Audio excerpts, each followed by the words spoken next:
Good morning, students. Today we will continue our topic, page number 6, characteristics of business. Point number 6, creation of utility. All business activities create certain utilities for the society. इसमें ये बताया गया है कि जो भी business activities होती है वो सोसाइटी के लिए कुछ यूज़फुल चीज़ें बनाती है, कुछ यूज़फुल प्रोडक्ट्स या सर्विस जनरेट करती है. When raw material converted into finish good, form utilities created. मतलब जब रॉ मटेरियल फिनिश प्रोडक्ट में कन्वर्ट होता है, फिनिश गुड्स में कन्वर्ट होता है, तो यहाँ पे कौन सी यूटिलिटी क्रिएट होती है? Form utility. मतलब यहाँ पे फॉर्म चेंज होता है, रॉ मटेरियल से फिनिश गुड बन रहा है. When the goods are transported from the place of production to the place of consumption, place utilities created. जब एक जगह से सामान दूसरी जगह भेजा जाता है तो वहाँ पे कौन सी यूटिलिटी क्रिएट होती है? Place utility. Storage of goods at the time of high demand creates time utility. मतलब बताया जा रहा है कि हम स्टोर जो गोडाउंस वगैरह में होता है, गोडाउंस में हम अपने जो सामान होते हैं उसको स्टोर करके रखते हैं, और जब उसकी डिमांड ज़्यादा होती है और तो हम उसको कस्टमर को प्रोवाइड कराते हैं, तो वहाँ पे कौन सा यूटिलिटी क्रिएट होता है? टाइम यूटिलिटी क्रिएट होता है. It helps a businessman to keep a good amount of stock when there is less demand and make them available at the time of high demand. तो इससे क्या होता है, जो बिजनेसमैन होता है जब उसकी डिमांड कम होती है किसी प्रोडक्ट की तो उसे गोडाउन में स्टोर कर लेता है, और जब उसकी डिमांड इंक्रीज हो जाती है तो कस्टमर्स को प्रोवाइड करा देता है. This would help the businessman to earn high profit also. इससे क्या होगा, बिजनेसमैन जो रहेंगे वो हाई प्रॉफिट अर्न कर सकते हैं, ज़्यादा से ज़्यादा मनी अर्न कर सकते हैं. अब चलिए पॉइंट नंबर 7 में आते हैं. Entrepreneur. Entrepreneur is a person who takes an initiative by investing capital in the business. Entrepreneur वो पर्सन होता है जो बिजनेस में पैसा लगाता है, मनी लगाता है और जो बिजनेस स्टार्ट करने का सोचता है. He is the one who bear risk of losses in the business. जितने भी रिस्क होते हैं, लॉसेस होते हैं, प्रॉफिट होता है, सब इसको बियर करना पड़ता है, फेस करना पड़ता है. He is a key figure in. ये सबसे मेन रोल होता है, सबसे एक्टिव पार्ट होता है हमारे बिजनेस का, एंटरप्रेन्योर का. चलिए हम नेक्स्ट पेज में आते हैं. The development of business in the absence of sufficient number of entrepreneur a country economic development is not possible. इसमें यही बताया गया है कि ही इज़ अ की figure in the development of business. मतलब जितना भी आपका बिजनेस डेवलप करता है, ग्रो करता है, सब एंटरप्रेन्योर पे डिपेंड करता है कि वो कितने अच्छी से बिजनेस को मैनेज कर रहा है और कंट्रोल कर रहा है. अब वही इसमें बताया गया है कि अगर अच्छे सफिशिएंट नंबर ऑफ एंटरप्रेन्योर्स नहीं होंगे तो इससे हमारी कंट्री का इकोनॉमिक डेवलपमेंट पॉसिबल नहीं है. Hence, an entrepreneur plays a vital role in the development of a country's economy. जो हमारे एंटरप्रेन्योर होते हैं वो बहुत इंपॉर्टेंट रोल प्ले करते हैं हमारी कंट्री के ग्रोथ और डेवलपमेंट के लिए. चलिए अब हम 8th नंबर में आते हैं. Finance. Finance is the life blood of business. Money या फाइनेंस जो होता है एक तरीके का, जैसा हमारी बॉडी में खून की जरूरी होता है, वैसे बिजनेस को चलाने के लिए मनी या फाइनेंस की नीड होती है. वो एक तरीके का ब्लड के तौर पे काम करता है. It acts like a fuel in the vehicle. जैसा हमारे जो बाइक्स होती हैं, व्हीकल्स होते हैं, उनको पेट्रोल की नीड होती है, वैसे ही बिजनेस को फाइनेंस की नीड होती है. Finance is required for investment and to meet day to day expenses of the business. जो मनी होता है, फाइनेंस होता है, वो हमें इन्वेस्टमेंट मतलब जो हम जहाँ बिजनेस कर रहे हैं वो लैंड खरीदने में हेल्प करता है. फिर हम अगर फैक्ट्री वगैरह खोले तो मशीन्स वगैरह खरीदने में हेल्प करता है. और हमारे डे टू डे मतलब दिन के छोटे छोटे खर्चे जैसे रॉ मटेरियल्स खरीदना, लाइट के एक्सपेंसेस देना, ये सबको मीट मतलब फेस देने के लिए हेल्प करता है. The ability of long-term and short-term funds ensure a sound financial position of the business. मतलब वही बोल रहा है कि जब मनी अवेलेबल होना, चाहे वो लॉन्ग टर्म की नीड हो चाहे शॉर्ट टर्म. लॉन्ग टर्म मतलब जो हम मशीन्स वगैरह खरीदते हैं वो हम लंबे समय के लिए खरीदते हैं, और शॉर्ट टर्म फंड्स मतलब जो day to day expenses bear करने में हमारी हेल्प करता है. Funds have to raise after proper estimation of its requirement and analysis of its various sources. मतलब यही बताया गया है कि हमको कितना फंड्स चाहिए, पहले हम उसका एस्टिमेट करते हैं कि हमारे बिजनेस में कितने मनी की नीड है, कितना पैसा चाहिए, फिर हम उसको कहाँ से अरेंज कर सकते हैं. हम अपना पैसा लगा दें या हमारा पैसा कम पड़ रहा तो हम किसी से लोन ले लें, चाहे वो बैंक से या किसी नेबर से. तो हम पूरा एनालाइज करते हैं कि हमें कहाँ से फंड रेज करना चाहिए। Point number 9, legal. Business is a legal process. Business कैसा होना चाहिए? लीगल होना चाहिए, लॉफुल होना चाहिए। Any citizen of a country is free to do a business of his choice provide the business should be legal. मतलब बोला जो आप इंडिया में आपको सबको फ्रीडम है कि आप कोई भी बिजनेस कर सकते हैं, लेकिन बिजनेस कैसा होना चाहिए? लीगल होना चाहिए। Illegal activities like black marketing, smuggling, hoarding, selling unrestricted drugs, etc. cannot be termed as business. इसमें यही बताया गया है कि जो आपकी कंट्री में सामान बेचना मना है, अगर आप वो उसकी मार्केटिंग करते हो, उसको सेल करते हो, तो वो चीज़ गलत होगी, वो इलीगल माना जाएगा, तब आपका बिजनेस लीगल नहीं होगा। Point number 10, social responsibility.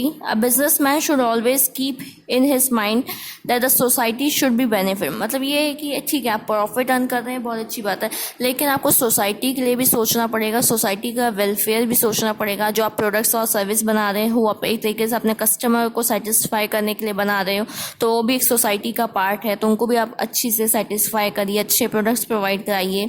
Such good should be manufactured और procured which are beneficial for the society. ऐसे सामान बनने चाहिए जो सोसाइटी के बेनिफिट में हो, हित में हो। However he must do legal business and do justice to the society by selling the goods of good quality at a reasonable price and proper management. आप लीगल बिजनेस करो, अच्छा गुड्स कस्टमर को provide करो, उसकी quality अच्छी होनी चाहिए, measurement proper measure करके दो। ये नहीं कि आपसे 1 ग्राम मांगा जा रहा है, आप उसमें कुछ कम करके दे रहे हो। ये सब प्रैक्टिसेस नहीं होनी चाहिए। आप लीगल फेयर बिजनेस करो। He should pay his taxes on time, मतलब उसको टाइम पे टैक्सेस भी पे करना चाहिए गवर्नमेंट को। He should not exploit any segment of the society or laborers by paying less than what they deserve। और जो उनके यहाँ लेबर्स काम करते हैं उनको भी आप सही पैसा दो, ये नहीं कि आप उनसे ज़्यादा काम करवा रहे हो और गलत पैसा दे रहे हो। Therefore businessman has to discharge many social responsibility as, मतलब ये बताया गया है कि बिजनेसमैन को सोशल रिस्पॉन्सिबिलिटी भी परफॉर्म करनी पड़ती है सोसाइटी में रहते हुए। चलिए हम नेक्स्ट टॉपिक में आते हैं, business profession and employment. Economic activities can be classified under 3 major headings. जो हमारी इकोनॉमिक एक्टिविटी है उसको हम 3 पार्ट्स में डिवाइड करते हैं। फर्स्ट पार्ट है business, second part is profession and third is employment. Though these activities are different from each other, मतलब ये जो एक्टिविटीज़ हैं सब एक दूसरे से अलग हैं, yet they are interrelated and interdependent to each other. मतलब सब में अलग अलग वर्किंग होती है, लेकिन एक दूसरे से सब क्या है? इंटर रिलेटेड है, इंटर डिपेंडेंट है। Here we shall discuss the concept and various characteristics of business, profession and employment। यहाँ पे हम ये जानेंगे कि बिजनेस की कैरेक्टरिस्टिक्स क्या होती है, बिजनेस के फीचर्स क्या होते हैं, प्रोफेशन के और एम्प्लॉयमेंट के भी कैरेक्टरिस्टिक्स और फीचर्स क्या होते हैं, एग्जाम्पल लिखेंगे कि कौन कौन इसके अंदर आता है। चलिए हम पहला देखते हैं business. According to B.R. Spiegel, all of the activities included in production and sales of goods and services may be classified as business activities। business activities के अंदर कौन सी activities आती है? जो हमारा सामान को बनाने में, उसको कस्टमर तक पहुंचाने में, डिस्ट्रीब्यूट सेलिंग करने में हेल्प करती है, वो एक्टिविटीज़ को हम business activities कहते हैं। Thus business include all such economic activities which are primarily undertaken to earn profit। ऐसी एक्टिविटीज़ जिसका मोटिव क्या हो? ज़्यादा से ज़्यादा मनी अर्न करना, ज़्यादा से ज़्यादा प्रॉफिट अर्न करना, वो आती है बिजनेस एक्टिविटीज़ के अंदर। In business there must be continuity in production and exchange of goods and services. इसमें यही बताया जा रहा है कि जो बिज़नेस आप करते हो उसमें आपको रेगुलर सामान और सर्विसेज कस्टमर को पहुंचाना रहता है। जैसे इसमें दिया हुआ है transportation, banking, communication, warehousing, insurance, advertisement, sale are all business activity. ये सब बिजनेस एक्टिविटी का ही पार्ट है। ट्रांसपोर्टेशन एक जगह से दूसरी जगह सामान ले जाने में हेल्प करता है। बैंकिंग, हमें मनी की नीड है, हमको पैसा कम पड़ रहा है तो हम कहीं बैंक से लोन ले सकते हैं, या बैंक में जो हमने मनी डिपॉजिट कर रखा है उसको हम निकाल के यूज़ कर सकते हैं। कम्युनिकेशन मतलब जो सामान बनाता है उसको हम इंफॉर्मेशन देते हैं, कस्टमर बताता है कि उसकी क्या नीड्स हैं, क्या ज़रूरतें हैं, वैसे ही सामान बनाया जाता है। इसलिए कम्युनिकेशन भी एक बिज़नेस के लिए बहुत इंपॉर्टेंट पार्ट होता है। वेयर हाउसिंग गोडाउन टाइप का होता है जहाँ पे हम सामान स्टोर करते हैं कि जब हमें नीड हो हम वहाँ से निकाल लें और अपने कस्टमर तक पहुँचा सकें। इंश्योरेंस, हम कोई भी बिज़नेस होता है तो हम उसका इंश्योरेंस कराते हैं कि जब हमें कभी लॉस हो या हमारे यहाँ फायर मतलब आग लग जाए तो हम उसका क्लेम मांग सकते हैं, मनी रिकवर कर सकते हैं। एडवर्टिजमेंट, अब हमने कुछ नया प्रोडक्ट बनाया है तो उसके लिए हमें एडवर्टिजमेंट, कस्टमर को अवेयरनेस करवानी पड़ती है हमारे प्रोडक्ट के बारे में कि हम ऐसा कुछ प्रोडक्ट सेल कर रहे हैं, इसकी ये क्वालिटीज़ हैं, तो एडवर्टिजमेंट भी ज़रूरी होता है। सेल तो मतलब फाइनल कस्टमर तक हम पहुंचाते हैं। तो ये सब बिजनेस एक्टिविटीज़ का पार्ट है। The main features of business are, business के हम वैसे फीचर्स अभी देखे ही थे, कैरेक्टरिस्टिक्स ऑफ बिजनेस, तो इसमें वही बताया गया exchange of goods and services. इसमें हम क्या करते हैं, जो गुड्स और सर्विसेज होती है उसकी रेगुलर मतलब लेन देन करते रहते हैं। इकोनॉमिक एक्टिविटी है मतलब मनी अर्न करते हैं इसमें हम। कंटिन्यूटी ऑफ ट्रांजेक्शन, जो ट्रांजेक्शन्स होते हैं, लेन देन होते हैं, वो रेगुलर बेसिस पे होने चाहिए। एंटरप्रेन्योरशिप मतलब एक ओनर होता है जो पूरा मैनेज करता है, रन करता है, कंट्रोल करता है एक्टिविटीज़ ऑफ बिजनेस को। लीगैलिटी मतलब बिजनेस लीगल होना चाहिए, इलीगल बिजनेस नहीं होना चाहिए।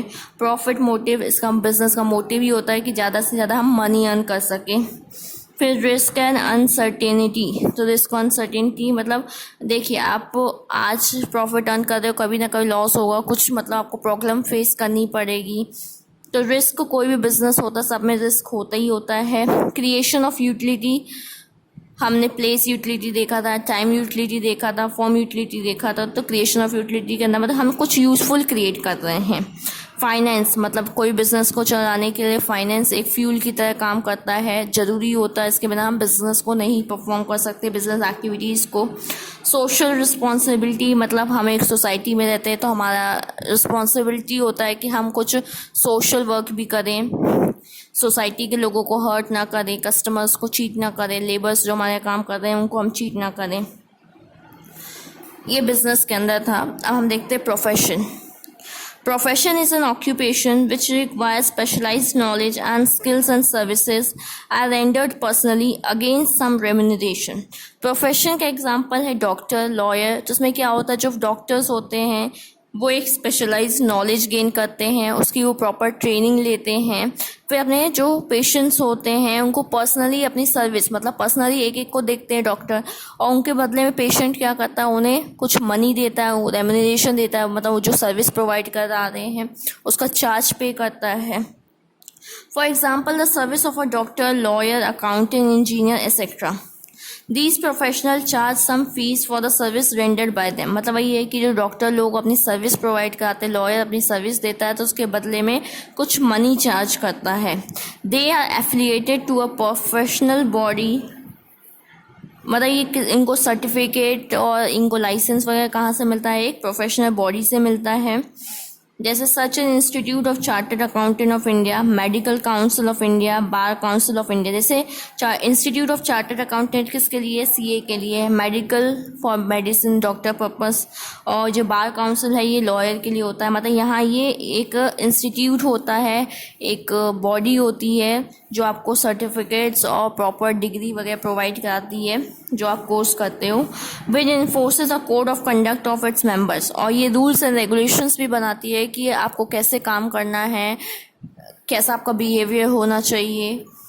मतलब इसके हमको अगर आप डॉक्टर हो, लॉयर हो, सीए हो तो आपको अपने इंस्टीट्यूट के नियम, रूल्स एंड रेगुलेशंस सब फॉलो करने पड़ते हैं। The basic feature of profession are as follows. अब यहाँ पे आपको फीचर बताया गया है कि प्रोफेशन के क्या फीचर्स होते हैं। पहला पॉइंट दिया हुआ है, a profession require specialised knowledge and training about the relevant field. मतलब वही बताया जाता है जो भी आप प्रोफेशन, मतलब अगर डॉक्टर हो तो आपको उस फील्ड के बारे में पूरा नॉलेज होना चाहिए, उसके आपको ट्रेनिंग होनी चाहिए। After practising a particular profession, a person must hold a relevant professional degree such as CA, CS, ICWA, LLB, MBBS, MD। फिर मतलब बता रहा है कि आपको एक पर्टिकुलर ट्रेनिंग करने के बाद, आप जो भी काम कर रहे हो उसकी प्रैक्टिस करने के बाद आपको उससे रिलेटेड आपको डिग्री दी जाती है, लाइसेंस वगैरह दिया जाता है, जिससे आप अपना बिजनेस मतलब कर सकते हैं। फिर दिया हुआ है for opting a profession one has to become a member of the professional body of that field. मतलब वही बताया जा रहा है कि अगर आपको प्रोफेशन में आना है, अगर कोई प्रोफेशन बनना है तो उसके लिए सबसे पहले आपको मेंबर बनना पड़ता है उस प्रोफेशनल बॉडी का। It is mandatory for all that who wants to practise a particular profession, for example CA must be the member of ICAI। मतलब इसमें वही बताया जा रहा है कि अगर आपको सीए बनना है तो सबसे ज़रूरी कंपलसरी क्या होता है कि आप किसका मेंबर बनो, institute of chartered accountant of India का मेंबर आप होना चाहिए। A list of prominent professional bodies mention are head in table. अब आपको बताया जा रहा है कि आपको किस किस का मेंबर होना चाहिए। नेक्स्ट पेज में आते हैं, पेज नंबर 8। देखिए इसमें आपको दिया हुआ है मेडिकल। अगर आपको मेडिकल फील्ड में जाना तो आप किसके मेंबर होने चाहिए, मेडिकल काउंसिल ऑफ इंडिया के होने चाहिए। लीगल मतलब लॉ के लिए बार काउंसिल ऑफ इंडिया के होने चाहिए। अकाउंटेंसी के लिए institute of chartered accountant of India. Company secretaryship के लिए institute of company secretaryship of India. Cost accountancy के लिए institute of cost and work accountant of India. इसके मेंबर आपको होना ज़रूरी है, तभी आप वो अपना वर्क परफॉर्म कर सकते हो।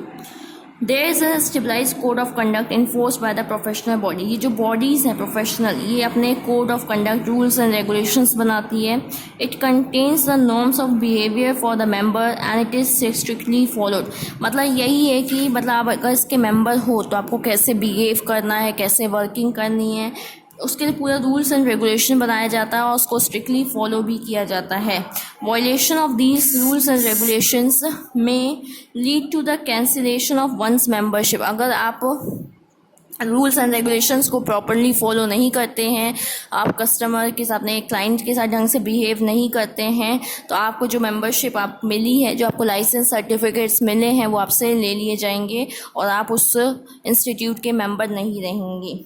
A professional cannot advertise himself if it is prohibited by the professional body। और अगर ये प्रोफेशनल बॉडी आपको एडवर्टीजमेंट के लिए मना कर रही है कि आप अपना एडवर्टाइज नहीं कर सकते हो, तो आपको वो फॉलो करना पड़ेगा। A professional charge fees as their remuneration for their services rendered by them। तो इसमें यही बताया गया जो प्रोफेशनल्स होते हैं वो अपनी फ़ीस चार्ज करते हैं जो वो सर्विस प्रोवाइड कराते हैं। The principle of first serve then earn is applicable in profession। मतलब इसमें यही होता है, पहले आप अपने क्लाइंट्स को देखिए, उनको सर्विस प्रोवाइड कराइए, फिर आपको मनी वो देते हैं।